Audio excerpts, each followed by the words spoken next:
Oke baik, Assalamualaikum warahmatullahi wabarakatuh. Bapak Ibu guru yang terhormat, jumpa lagi di channel Guru Abad 21, media informasi dan edukasi, channelnya para guru Indonesia. Nah, di video kali ini Bapak Ibu, kita akan membahas satu pertanyaan menarik dari subscriber. Redaksinya seperti ini. Min, biasanya tanggal berapa pencairan TPG triwulan 1?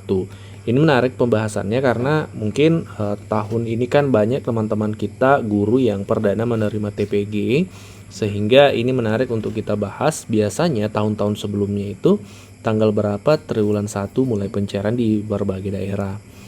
Oke Bapak Ibu, jadi kita akan membahas terkait waktunya itu berdasarkan dua patokan ya. Yang pertama juknis yang ditetapkan oleh kementerian, dan kita akan juga cek realisasi di lapangan ya, tanggal berapa biasanya triwulan 1 teman-teman itu sudah posting pencairan di info grup dan seterusnya. Nah, tapi perlu kita pahami hingga saat ini Bapak Ibu, pemerintah dalam hal ini Kementerian Pendidikan itu sudah menyampaikan dalam siaran pers bahwa akan dirubah skema penyaluran tunjangan profesi guru ASN terutama. Yang tadinya transfer dari pusat ke daerah, daerah ke guru itu disingkat. Jadi langsung dari pusat ke guru. Itu sudah disampaikan secara resmi siaran pers oleh Kementerian Pendidikan. Namun memang hingga saat ini belum ada regulasi yang ditetapkan, baik itu dalam Permendikbud. Sehingga per hari ini acuan kita masih peraturan menteri yang lama Bapak Ibu, karena belum ada Permendikbud atau juknis terbaru TPG yang menyampaikan terkait skema transfer langsung ini. Oke, kita mulai dari realisasi tahun-tahun sebelumnya terkait triwulan 1.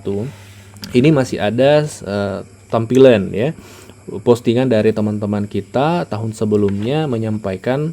Ini salah satu contohnya AC triwulan 1 PNS sudah cair.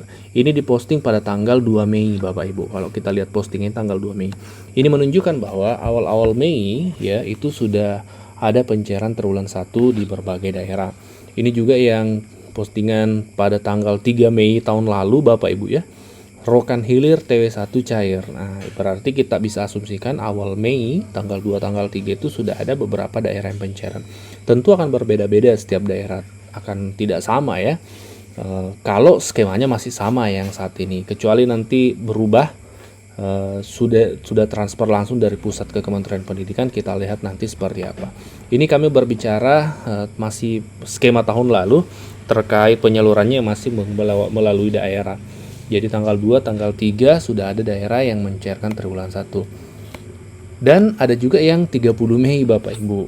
Nah, jadi kesimpulan yang bisa kita simpulkan dari realisasi di lapangan tahun-tahun sebelumnya, pencairan itu sudah mulai dilakukan awal-awal Mei. Banyak daerah yang sudah menyalurkan tunjangan profesi di awal-awal Mei. Kalau skemanya berdasarkan tahun lalu itu di awal Mei, tapi kita harap dengan adanya perubahan skema penyaluran tunjangan profesi dengan skema transfer langsung ini bisa lebih cepat. Mudah-mudahan April sudah ada pencairan dilakukan oleh kementerian ke rekening guru. Karena kalau kita lihat juknis yang ada, juknis itu menunjukkan harusnya April Bapak Ibu. Nah, oke, kita cek juknisnya tunjangan profesi guru yang ada saat ini seperti apa jadwalnya. Saat ini berbicara tentang jadwal, maka kita harus merujuk pada juknis atau petunjuk teknis. Nah, hingga saat ini per tanggal 23, Kementerian Pendidikan ya yang kami pantau belum mengeluarkan juknis terbaru. Jadi masih berlaku Permendikbud nomor 45 tahun 2023. Ini yang dipakai di 2024 kemarin Bapak Ibu, dan kalau tidak keluar juknis baru maka akan berlanjut ke tahun 2025. Nah, ini Permendikbud nomor 45 tahun 2023 tentang petunjuk teknis pemberian tunjangan guru ASN daerah. Kalau yang non ASN sebentar kita tampilkan juga itu di Persesjen ya, Peraturan Sekretaris Jenderal. Jadi beda juknisnya. Kalau ASN itu juknisnya di Permendikbud, Peraturan Menteri. Tapi kalau ASN itu di Persesjen, Peraturan Sekretaris Jenderal. Nah, di Permendikbud ini adapun jadwalnya kita cek sama-sama Bapak Ibu. Nah, itu bisa kita lihat Bapak Ibu di tahapan penyaluran tunjangan profesi, tunjangan khusus, dan tamsil. Di bagian A dijelaskan terkait tahapan penyaluran tunjangan profesi dan tunjangan khusus. Untuk tahapannya ini sudah digambarkan dalam sebuah gambar. Jadi tahap pertama yaitu input atau dan atau pembaruan data guru ASN daerah. Ini dilakukan oleh guru masing-masing melalui Dapodik Bapak Ibu. Penuhi persyaratan termasuk pemenuhan 24 jam ya, itu wajib. Kemudian menginput NUPTK di Dapodik ya, tentu sudah ya, sebelum PPG itu sudah. Dan kemudian syarat-syarat lain terkait pemenuhan ya untuk pencairan TPG. Nah, setelah di Dapodik ini sudah diamankan semua, di Info GTK biasanya itu akan muncul validasinya. Kalau valid maka itu sudah aman, kalau tidak valid berarti ada kesalahan di Dapodik ya yang perlu diperbaiki. Nah, setelah misalnya sudah valid, itu akan menunggu penerbitan SK. Tahapan pertama valid, kemudian dinas tentunya dinas dulu memvalidasi Info GTK datanya Bapak Ibu, lalu kalau sudah oke nanti akan divalidasi. Nah, setelah itu dinas akan mengusulkan ke pusat untuk penerima tunjangan profesi. Nah, kalau sudah diusulkan itu tinggal menunggu penerbitan SK. Setelah SK terbit maka dilakukanlah pembayaran tunjangan. Nah, di halaman berikutnya dari tahapan ini Bapak Ibu, ini bisa kita lihat sama-sama. Kita ke halaman berikutnya. Oke, ini kami zoom ya supaya bisa kita lihat lebih jelas. Nah, di sini validasi dan penetapan penerima tunjangan. Puslapdik melakukan sinkronisasi data guru ASN antara Dapodik ya dengan Simtun yang ada di Dinas Pendidikan. Nah, ini tabelnya. Sinkronisasi data itu 31 Maret. Untuk triwulan 1 Bapak Ibu, sinkronisasi data itu dimulai tanggal 31 Maret.